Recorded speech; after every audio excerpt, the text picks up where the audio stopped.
مولاي صل وسلم دائما أبدا على حبيبك خير الخلق كلهم. مولاي صل وسلم دائما أبدا على حبيبك خير الخلق كلهم. مولاي صل وسلم دائما أبدا. نحمده ونصلي ونسلم على رسوله الكريم. اما بعد فاعوذ باللہ من الشیطان الرجیم. بسم اللہ الرحمن الرحیم. ان اللہ یامر بالعدل والاحسان وایتاء ذی القربى وینہی عن الفحشاء والمنکر والبغی یعظکم لعلکم تذکرون. صدق اللہ العلی العظیم وصدق رسولہ النبی الکریم ونحن علی ذلک لمن الشاہدین والشاکرین والحمد للہ رب العالمین. حضرت گرامی، قرآن مجید کی سورہ نحل کی ایک آیت کریمہ میں نے آپ کے سامنے تلاوت کرنے کا شرف حاصل کیا. اسی کے حوالے سے دو چار باتیں آپ کے سامنے رکھنے کی کوشش کرتا ہوں. اسلام کا مجموعی مزاج جو ہے اس کی کافی حد تک آپ کو اس کا پتہ چل جائے گا کہ اسلام چاہتا کیا ہے. دو طرح کی سوچ ہے دنیا میں. ایک ہے کہ صرف ہر وقت اللہ اللہ کرتے رہو، عبادت کرتے رہو، چھوڑ دو دنیا، گھر بار چھوڑ دو، عزیز و اقارب چھوڑ دو، گیان لے لو، جنگلوں میں چلے جاؤ، رہبانیت اختیار کر لو. ایک یہ سوچ ہے. اور ایک سوچ ہے کہ کچھ بھی نہیں ہوگا، سارے اسی کے ہیں، جو چاہے کرو، یہی زندگی ہے، جتنے آرام سے گزارنے کے لیے جو دل چاہتا ہے کرو، کوئی پکڑنے والا، مر گئے تو ختم ہو گیا. یہ دو سوچیں ہیں جو معاشرے کو انتشار کا شکار کیے ہوئے ہیں. یہ راہ اعتدال نہیں ہے. یہ دو انتہائیں ہیں، اور ان دو انتہاؤں کی وجہ سے معاشرے کو اگر آپ دیکھیں تو معاشرہ بہت حد تک جو ہے وہ اس کا بے سکونی کا شکار ہے. لیکن اگر آپ اسلام کی صحیح روح کو سمجھیں تو اسلام ان سے بیزاری کا اظہار کرتا ہے. اسلام کا مزاج اس سے بالکل مختلف ہے. نہ وہ دنیا دار ہونے کی مکمل اجازت دیتا ہے، اور نہ سب کچھ چھوڑ کر ہر وقت غاروں میں بیٹھ کر اللہ اللہ کرنے کی اجازت دیتا ہے. لا رہبانیت فی الاسلام. میرے نبی صلی اللہ علیہ وسلم نے فرمایا تھا اسلام میں رہبانیت کا کوئی تصور نہیں. اس کے بین جو ہے وہ اسلام ہے. اسلام عبادت بھی ہے اور معاشرے میں ایک متحرک زندگی گزارنے کا نام بھی ہے. اسلام رب کے حضور سر سجدے میں رکھنے کا نام بھی ہے، اور اپنے بھائی کے ساتھ کھلے دل کے ساتھ ملنے کا نام بھی ہے. اسلام مسجد میں آ کر اللہ اللہ کی ضربیں لگانے کا بھی نام ہے. لیکن اسلام گھر میں اپنے ناراض رشتہ داروں سے تعلقات جوڑنے کا بھی نام ہے. اسلام مسجد میں آ کر دنیا کو بھول جانے کا بھی نام ہے، لیکن دنیا میں جا کر بھی رب کی رحمتوں اور اس کے پیغام کو اپنے سینے میں محفوظ رکھنے کا بھی نام ہے. دونوں چیزوں کو ساتھ لے کر چلنا یہ مجموعی طور پر اسلام کا مزاج ہے. آپ ایک دعا ہم اکثر مانگتے ہیں ہم سبھی، قرآن نے اس میں دونوں چیزوں کو اکٹھا کر دیا. ربنا آتنا فی الدنیا حسنہ وفی الآخرۃ حسنہ. دنیا کی بھی اچھائیاں اور آخرت کی بھی اچھائیاں. بلائیاں دنیا کی ہوں یا آخرت کی، وہ مومن کی ہیں. وجہ کیا ہے؟ کہ اس لیے کہ مومن سراپا خیر ہوتا ہے. اسلام کا مزاج یہ ہے کہ مومن عبادت بھی کرے، لیکن عبادت کے بعد اس کے وجود سے خیر نکلے، نہ کہ تکبر، غرور اور فخر نکلے. اگر وہ عبادت جو انسان کو غرور پر لے جائے، ناز پر لے جائے، تکبر پر لے جائے، تو وہ عبادت بھی منہ پر مار دی جائے گی۔ سورہ ماؤن میں قرآن مجید نے نمازیوں سے کہا ہے کہ جو نمازیں تمہارے اندر ایک خود دکھاوا پیدا کرتی ہیں، جو نمازیں تمہارے اندر ایک تکبر پیدا کرتی ہیں، جو نمازیں تمہیں اپنے کو بڑا بنانے کی کوشش کرتی ہیں کہ نماز پڑھ کر میں بہت ہوں، فرمایا وہ نمازیں تمہاری ہلاکت کا باعث بنے گی، کیونکہ نماز کی ابتدا قیام میں ہے اور نماز کی انتہا سجدے میں ہے۔ پیغام یہ تھا کہ تم جھکتے چلے جاؤ۔ جب نماز میں رب کے سامنے عاجزی کی انتہا یہ کی ہے کہ سر زمین پر مٹی پہ رکھ دیا ہے، تو باہر نکل کر بھی تمہارا سر اکڑے نہیں، تمہارے اندر غرور نہ آئے، تمہارے اندر تکبر نہ آئے، برادری کا، ذات کا، پیسے کا، حسن کا، خاندان کا، منصب کا، کوئی بھی تکبر تمہارے اندر نہ آئے، عاجزی انسان کے اندر رہے۔ اور وہی انسان اسلام کو درکار ہے۔ اسلام کا مجموعی مزاج خیر کا مزاج ہے۔ اب پوری تعلیمات پڑھ لیجئے، اسلام اپنے پیروکار سے بھلائی چاہتا ہے، وہ چاہتا ہے کہ جو اسلام میں آ جائے اس کا ہر لمحہ خیر کا لمحہ ہو جائے۔ اور خیر صرف اپنی ذات کی حد تک نہیں ہے، خیر وہ ہوتی ہے جو دوسرے تک پہنچتی ہے، بھلائی وہ ہے جو دوسرے تک سفر کرے۔ اگر اپنی ذات تک رہ گئی تو وہ تو خود غرضی ہو جاتی ہے۔ اصل بھلائی یہ ہے کہ انسان کے وجود سے دوسرے تک وہ بھلائی پہنچے۔ اسلام کا حسن اور اسلام کا مزاج یہی ہے۔ اسی پر دو چار باتیں آپ کے سامنے رکھنی ہیں کہ آئیے ہم بھی اپنے مزاج کو اسلام کے مطابق ڈالنے کی کوشش کریں۔ حضرت عثمان بن مظعون رضی اللہ تعالیٰ بہت بڑے صحابی ہیں، بڑے زہد و تقوی والے، بڑے عبادت گزار، نبی صلی اللہ علیہ وسلم کے پاس تشریف لائے، بلکہ کچھ اور صحابہ اکرام میں سے بھی لوگوں نے آپ صلی اللہ علیہ وسلم کے پاس آ کر ایک سوال کیا، اجازت چاہیے۔ کیا اجازت چاہیے؟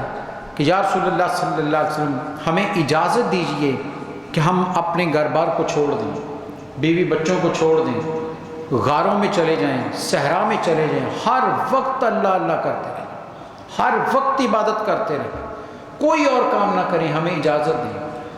اب ذرا سوچئے، اس سے بڑا کام کوئی اور ہو سکتا ہے کہ انسان ہر وقت اللہ اللہ کرتا رہے؟ اس سے بہتر تو کوئی کام نہیں ہے کہ اس کا ہر لمحہ عبادت میں گزرے۔ لیکن آپ جانتے ہیں نبی صلی اللہ علیہ وسلم نے کیا جواب دیا؟ کیا اجازت دی؟ نہیں دی، اجازت نہیں دی۔ وہ نبی جو لوگوں کو عبادت کا درس دے رہا تھا، وہ نبی جو لوگوں کو نماز کے طریقے سکھا رہا تھا، وہ نبی جو لوگوں کو خدا کے حضور سجدہ ریزی کے انداز بتا رہا تھا، جب ایک صحابی اسی بات کی اجازت چاہتا ہے کہ میں مسلسل کروں، وہی نبی کہتا نہیں۔ کیوں؟ کیونکہ اگر صرف عبادت مقصود ہوتا تو پھر انسان بنتا ہی نہ، انسان کو پیدا ہی نہ کیا جاتا۔ جب اللہ تعالیٰ نے حضرت آدم کی تخلیق کا ارادہ کیا تو قرآن کہتا ہے سورہ بقرہ میں کہ اللہ تعالیٰ کہتا ہے کہ وَإِذْ قُلْنَا لِلْمَلَائِكَةِ إِنِّي جَاعِلٌ فِي الْأَرْضِ خَلِيفَةً، کہ جب ہم نے فرشتوں سے کہا، یعنی اللہ کہہ رہا ہے کہ میں زمین پر اپنا نائب بنانے لگا ہوں، اپنا خلیفہ، بہت بڑا منصب تھا، اللہ کا نائب، بہت بڑا مقام تھا، کب میں بنانے لگا ہوں۔ فرشتوں نے اعتراض کیا، انہوں نے کہا یا اللہ تو اسے بنانے لگا ہے، یہ تو خون بہائے گا، یہ تو فساد پیدا کرے گا، یہ تو زمین پر دینگا مشتی کرے گا، اسے نہ بنا۔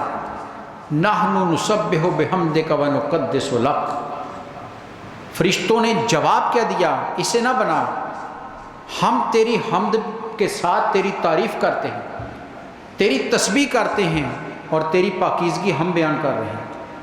کیا کہا انہوں نے کہ یا اللہ تیری عبادت تو ہم کر رہے ہیں، تیری حمد بھی کر رہے ہیں، تیری تسبیح بھی کر رہے ہیں، تیری پاکیزگی کے تقدس کے نغمے بھی گا رہے ہیں، اسے نہ بنا، ہر وقت ہم تیری عبادت میں لگے ہیں۔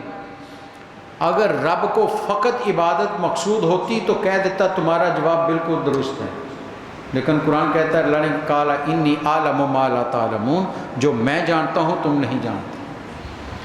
فقط عبادت اگر ہوتی تو فرشتے کافی تھے، نبی صلی اللہ علیہ وسلم کی حدیث میں ہے کہ فرشتوں کی جماعتیں اللہ نے مقرر کی ہیں، فرمایا کچھ جماعتیں گروہ ایسے ہیں جو جب سے تخلیق پائے ہیں قیامت تک وہ قیام میں اللہ کی تسبیح بیان کر رہے ہیں۔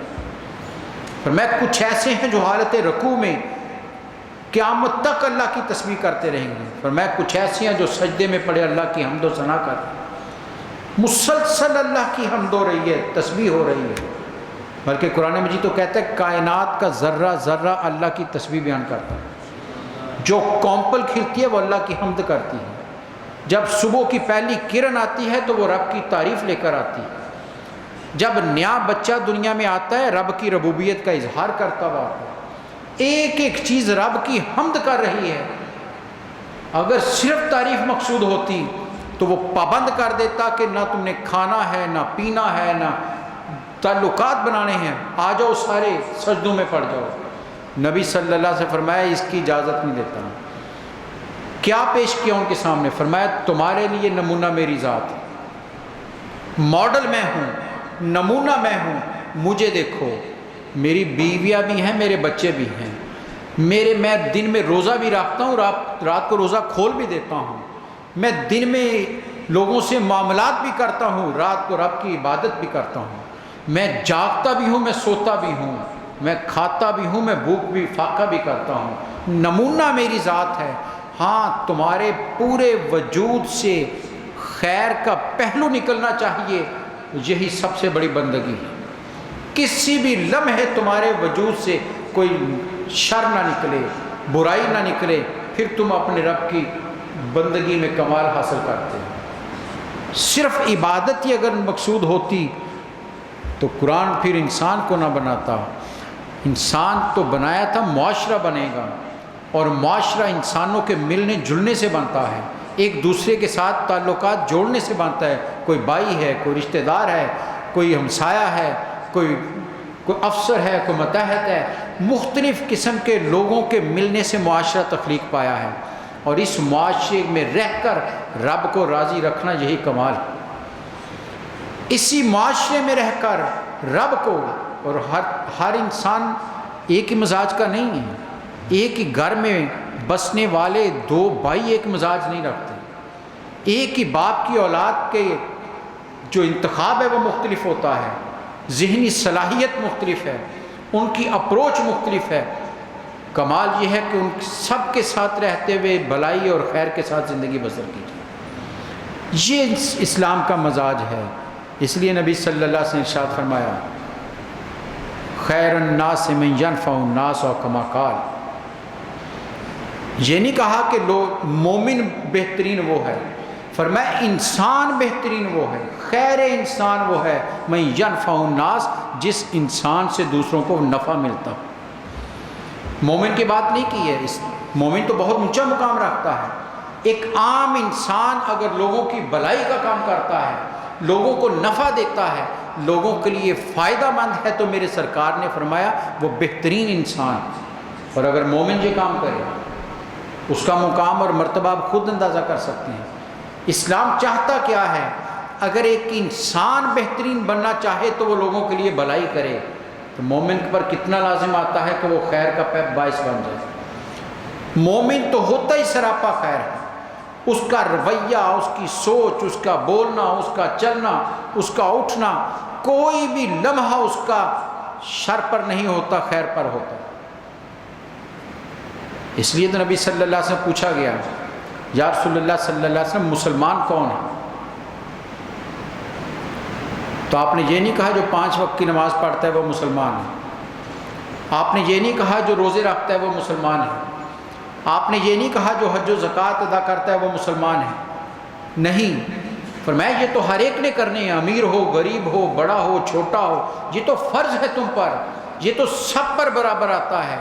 ارے بہترین مسلمان بننا چاہتے ہو، آؤ میرے نبی کے ارشاد کو سامنے رکھو، فرمایا المسلم من سلم المسلمون من لسانہ ویدہ، او کما قال، فرمایا مسلمان وہ ہے جس کے ہاتھ اور زبان سے دوسرے محفوظ رہتے ہیں۔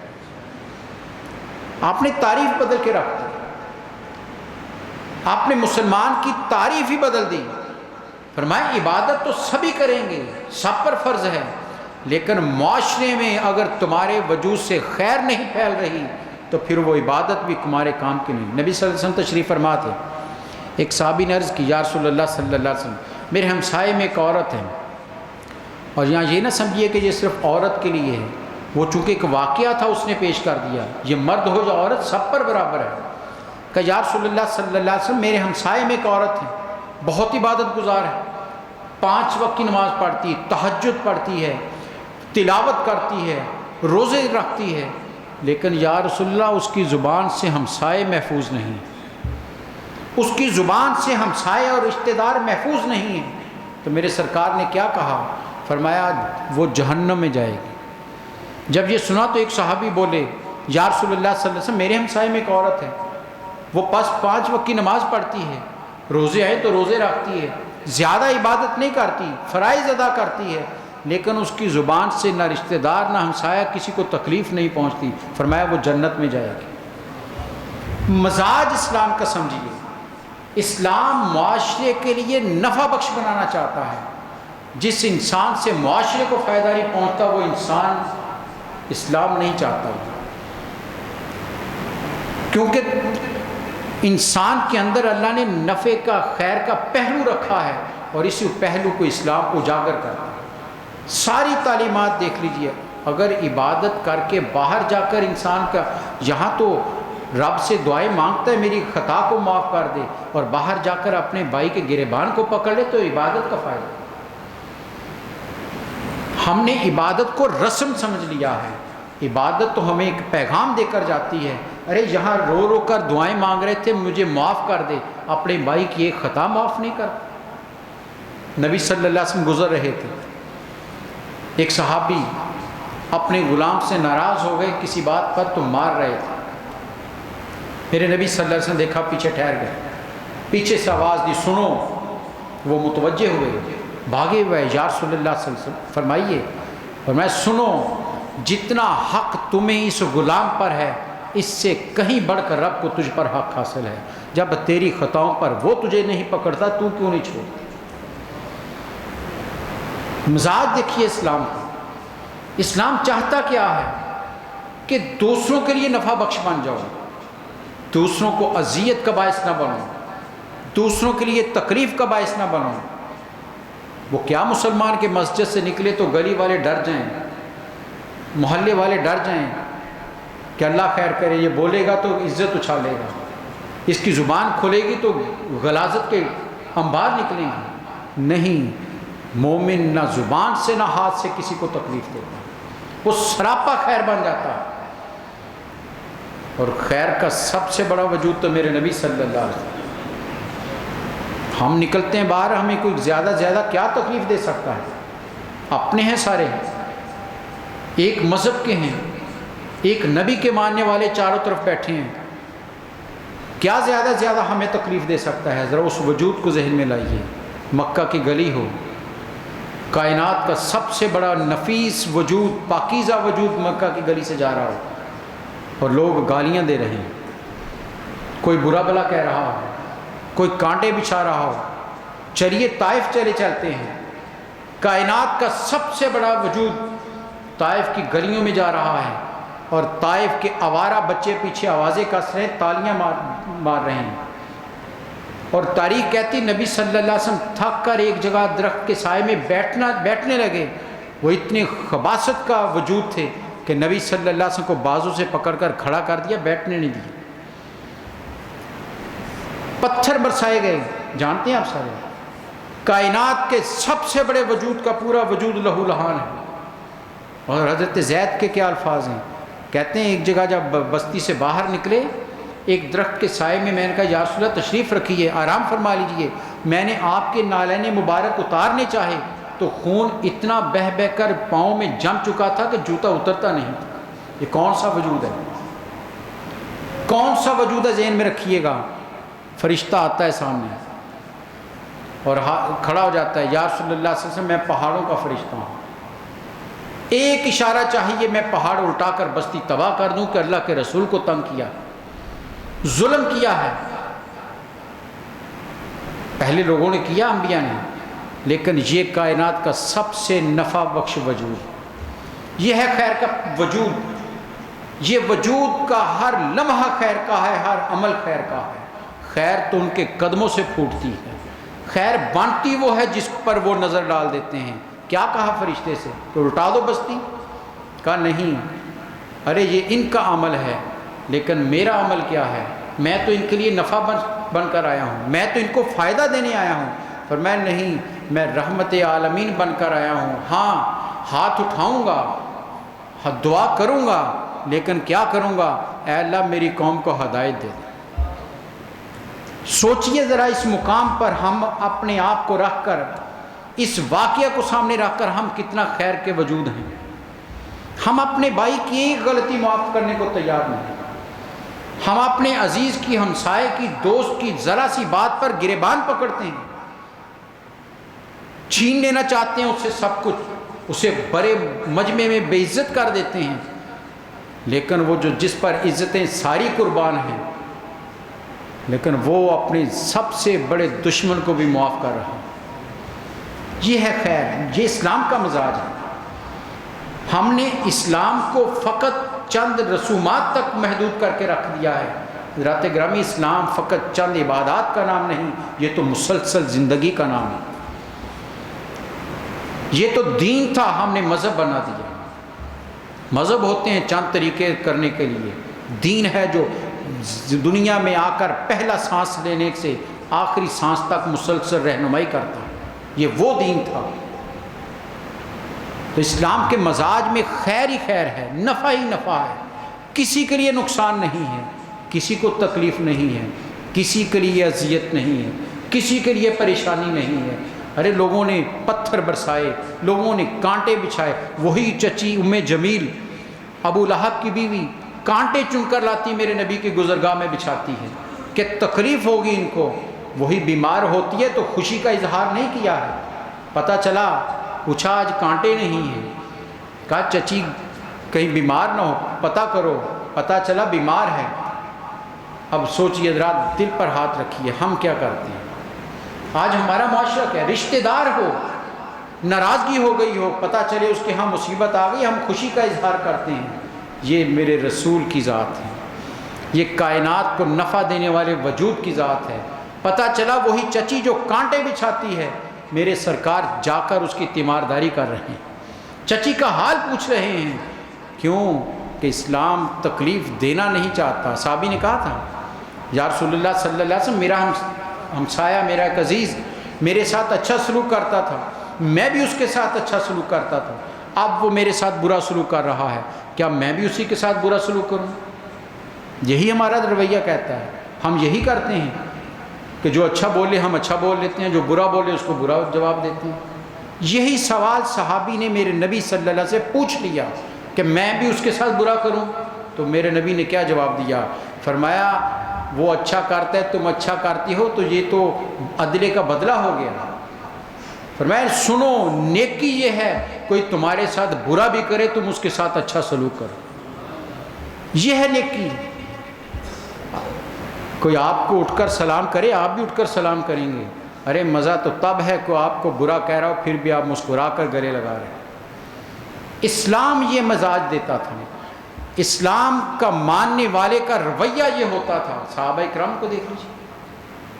جناب عمر فاروق رضی اللہ تعالیٰ امیر المومنین ہیں، 22 لاکھ 24 لاکھ مربع میل پر حکومت کرنے والا. کیسر و کسرا کانپتے ہیں جس کے نام سے. رات گشت کرتے کرتے مدینہ سے، بستی سے تھوڑا سا باہر نکلے تو دیکھا ایک جھونپڑی ہے، کو کپڑا لگا کر چھوٹا سا کوئی بنایا ہوا ہے ٹھہرنے کی جگہ، اور ایک مرد بیٹھا ہوا ہے باہر. آپ قریب چلے گئے تو اندر سے، جھونپڑی کے اندر سے کسی عورت کے کراہنے کی آواز آ رہی، رونے کی آواز آ رہی. مرد باہر بیٹھا ہے. آپ چلے گئے اس کے پاس، کہا بھائی کون؟ اس نے کہا مسافر ہوں. کہا یہ کون ہے جو کرا رہا ہے؟ اس نے کہا بیوی ہے.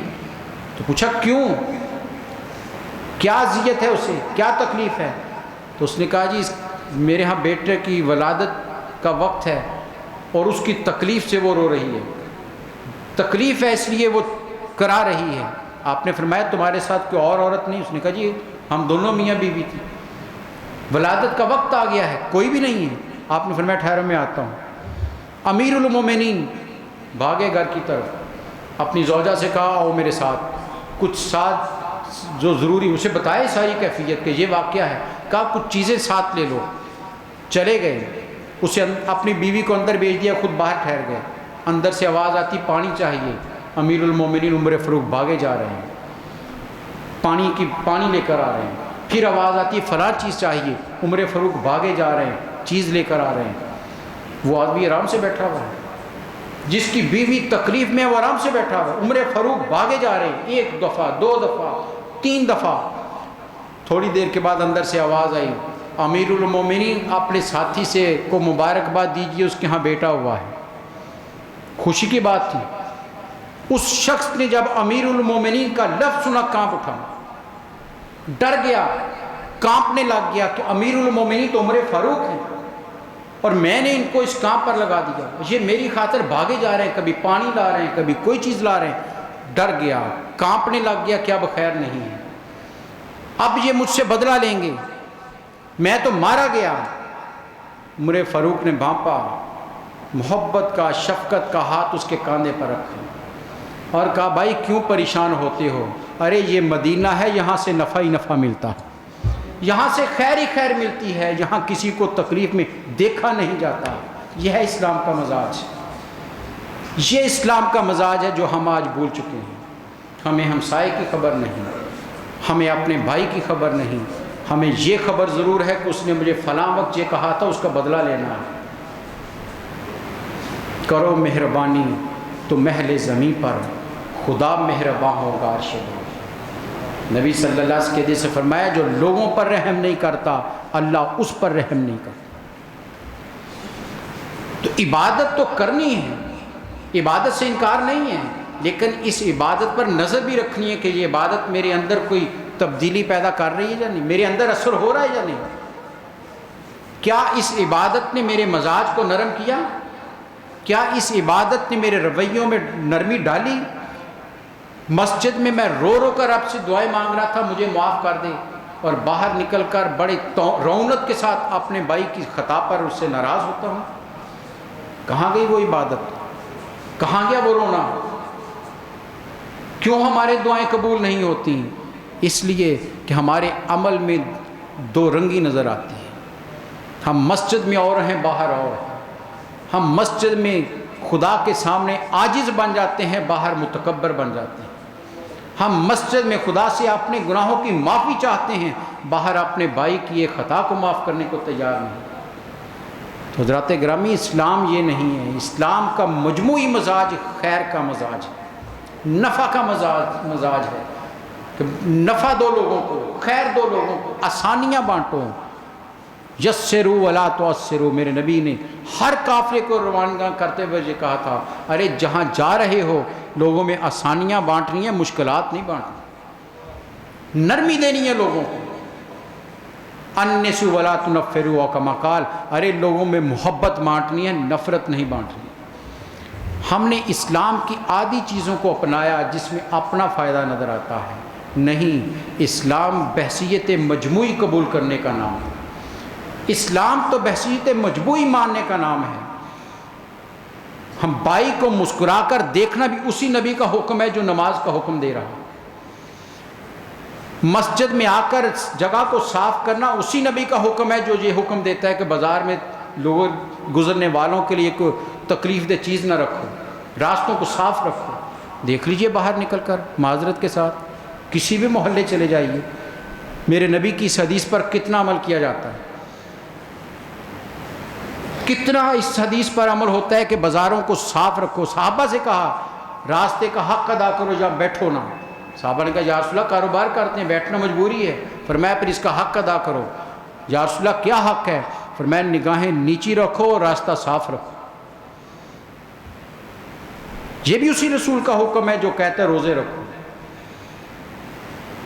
حضرت ابن عباس سے پوچھیے، میرے نبی کے چچا کے بیٹے، ترجمان القرآن، مفسر قرآن، جنہیں سید المفسرین کہا جاتا ہے، جن کو سینے سے لگا کر میرے نبی نے دعا کی تھی یا اللہ اسے دین کی سمجھ عطا کر، اعتکاف میں بیٹھے ہوئے ہیں، کتنا بڑا ثواب ہے اعتکاف کا، ابھی رمضان گزرا ہے، اعتکاف مسجد نبوی کا، عام مسجد کا بھی نہیں، میرے نبی کی مسجد کا، اور بیٹھا بھی کون ہے؟ میرے نبی کے چچا کا بیٹا۔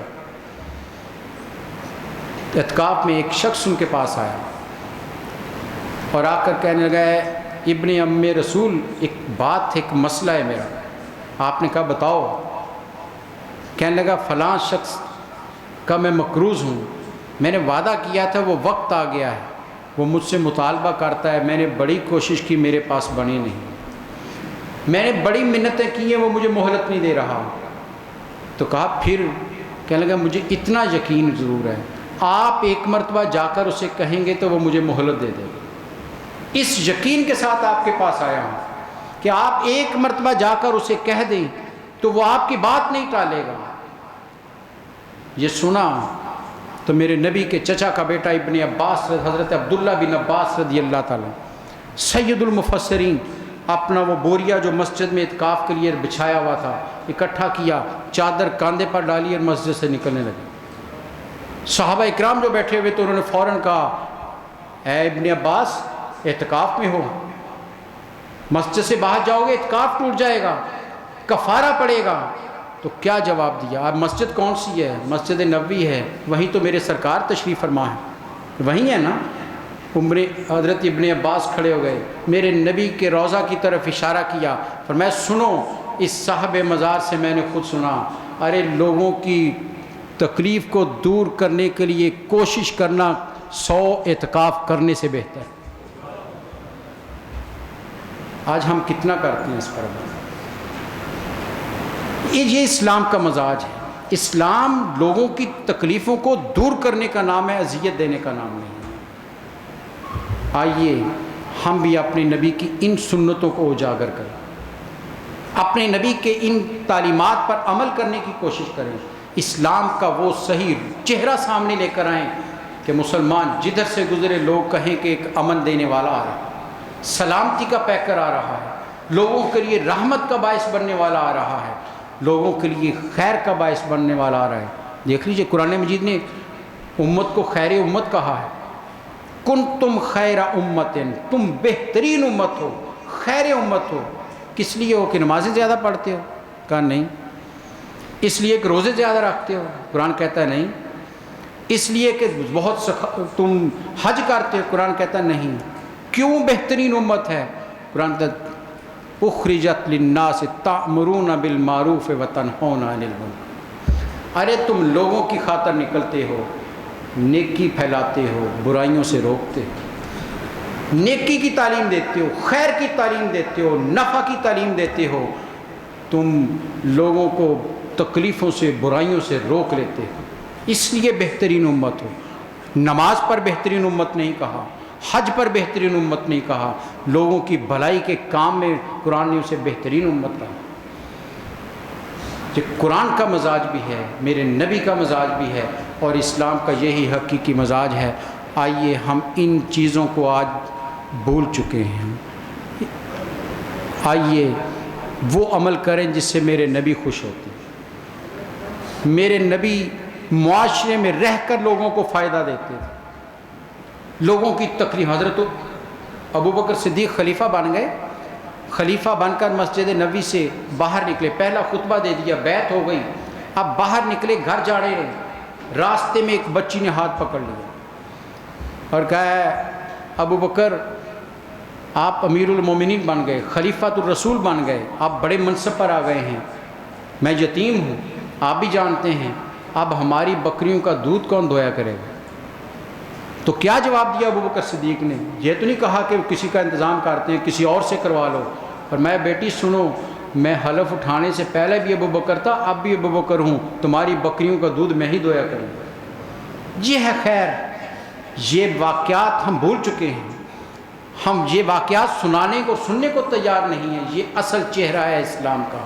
جہاں بیٹھو لوگوں کو نفع دو، جہاں بیٹھو خیر کی بات کرو، جہاں جاؤ لوگوں کو آسانیاں دو، جہاں بھی تم ہو وہاں پر لوگوں میں محبتیں بانٹو۔ یہ حقیقی مزاج ہے اسلام کا۔ اللہ تعالیٰ مجھے اور آپ کو حقیقی معنوں میں اسلام کی تعلیمات پر عمل کرنے کی توفیق عطا فرمائے۔ یہی کہا جاتا ہے، آخری بات، یہی کہا جاتا ہے نا کہ حقوق اللہ اور حقوق العباد دو ہیں، دو طرح کے حقوق ہیں نا، ایک بندے کے اور اللہ کے ہیں، ایک بندوں کے ساتھ ہیں۔